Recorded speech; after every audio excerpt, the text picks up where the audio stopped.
¿Cómo amaneció, don Carlos? Buenos días, Henry y Lorena, y bien, muy bien, y espero que ustedes también. Y escuchando a Lorena es evidente que no tiene tantas décadas como nosotros dos. Ups. Eso es claro, porque efectivamente de la radio era fundamental, ¿verdad? En esa época. Ahora cuando lo demostró la crisis en España, que volvió a ser fundamental para mantener la comunicación. Yo incluso dedicaba un par de horas en las noches en onda corta a buscar estaciones de otros países, porque la información internacional no llegaba tan rápido como llega en este momento. Sí. ¿Y tenía alguna preferida en la onda corta?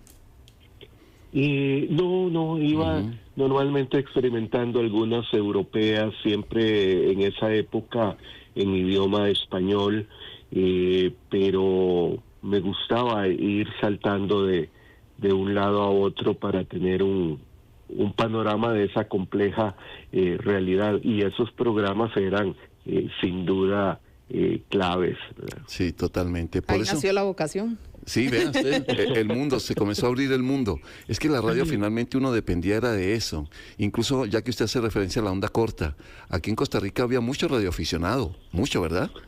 Sí, mucho.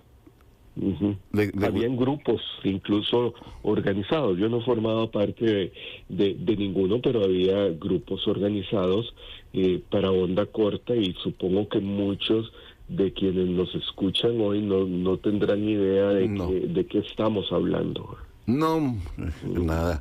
De hecho, la misma radio, poco a poco el aparato como tal, porque decíamos ayer, todavía se consiguen los radios con pilas, es decir, y sí, porque de hecho se agotaron, en España se agotaron las baterías Claro. para los radios. Volvió a ser protagonista, pues qué bonito. Por eso decimos siempre que la importancia de la radio y hacer una radio que ojalá pueda compartir incluso valores, construir un mejor país, cosas así. La radio es muy importante en cualquier proceso de estos. Bueno, don Carlos Murillo es analista político, también pues, es historiador, internacionalista, y lo hemos llamado porque se están celebrando, se está recordando hoy 100 días del gobierno de Donald Trump. En todo sentido, Donald Trump, sin duda alguna, pues ha marcado como un estilo, don Carlos. Yo creo que es lo primero que hay que decir de 100 días en el que aburridos no han sido. Por supuesto, bueno, era un estilo que ha marcado el comienzo más histórico de la presidencia de los Estados Unidos, con hasta ayer 143 órdenes ejecutivas de distinta naturaleza, pero sobre todo directrices en 11 campos, y recurro a una frase que ha dicho reiteradamente la portavoz de la Casa Blanca, Caroline Leavitt, que es promesas hechas, promesas cumplidas. O sea, Trump lo había anunciado y ha cumplido. Ahora, si ha sido positivo o negativo, eso es otra cosa. Y muchas veces, para mucha gente, esto resulta confuso. Sin embargo, la posición y los planteamientos de Trump en estos primeros 100 días están enmarcados en algo que se llama el Proyecto 2025, que es un proyecto de una fundación ultraconservadora en los Estados Unidos, que había planteado desde hace varios años la necesidad de un inicio de una administración disruptiva, porque la situación del paciente, para utilizar una analogía, no era sencilla, y quedaban dos vías: o seguir dándole ciertos paliativos o entrar con una terapia de shock, que siempre tiene consecuencias para el paciente, esperando que las medidas resulten positivas. Con respecto también a lo que decía Donald Trump, aún no han visto nada. ¿Realmente podría suceder algo más complicado, verdad? ¿Qué otra cosa podríamos esperar ahora de Donald Trump? Sí, dentro de ese proyecto 2025 y ya lo que Trump había anunciado en campaña, es que hay, desde la perspectiva del presidente de Estados Unidos, hay que desentrabar el gobierno federal y que eso solo se lograba con algunas medidas fuertes, porque hay que tratar de liberar la capacidad de acción del despacho Oval de la Casa Blanca, que no esté dependiendo de el Congreso, que aunque es de mayoría en ambas cámaras republicanas, no todos están de acuerdo en esas cámaras con la propuesta de Trump. Entonces, por eso muchas de las medidas que ha adoptado en estos 100 días tienen que ver con temas de gobierno, en el sentido de gobierno y de economía, pero en el caso de gobierno son sobre todo medidas para, desde esa perspectiva de Trump, de tratar de que quien ocupa la presidencia tenga más capacidad de acción para tomar acciones concretas y no tener que entrar en el debate en cada cámara y luego en las dos cámaras, que no siempre en el Parlamento se obtienen los resultados esperados. Claro. Entonces, sin duda, viene mucho más medidas, sobre todo antes de las elecciones de medio periodo, y por eso tiene un enfrentamiento no tanto con el Congreso, aunque sí lo hay, sino sobre todo con las instancias judiciales, que poco a poco en las democracias del siglo pasado las instancias judiciales fueron adquiriendo muchas funciones administrativas asignadas por la ley. No es que se las atribuya, sino que la ley le da esa posibilidad. Entonces estamos, Lorena, frente a lo que se ha calificado de un mandato poderoso y sin precedentes en la historia presidencial de los Estados Unidos para tratar de cambiar el sistema. Ahora, profesor, ayer, bueno, en estos días leíamos unas encuestas que decían que la popularidad de Donald Trump allá al interior en su país es muy baja, históricamente baja, decía algunos de los analistas. De hecho, que en los primeros 100 días pocos presidentes habían tenido una popularidad tan baja. Él pues ha, ¿cómo se dirá?, demeritado esos resultados. Sin embargo, me lleva a hacerle una pregunta con base en esto, don Carlos. Las críticas a la forma como Donald Trump ha arrancado, pues son incluso...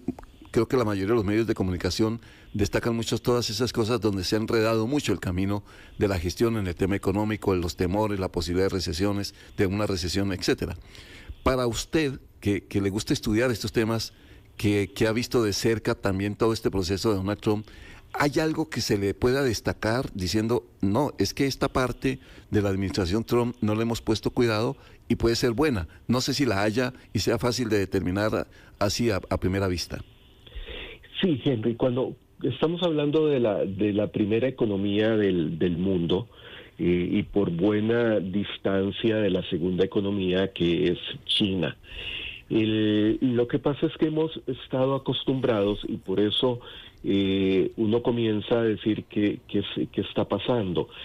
Es este estilo presidencial muy particular de Trump, llega en un momento, y por eso no se había observado tanto en la primera administración, en donde hay una tendencia mundial a cambios más allá del estilo democrático que hemos observado desde mediados del siglo pasado.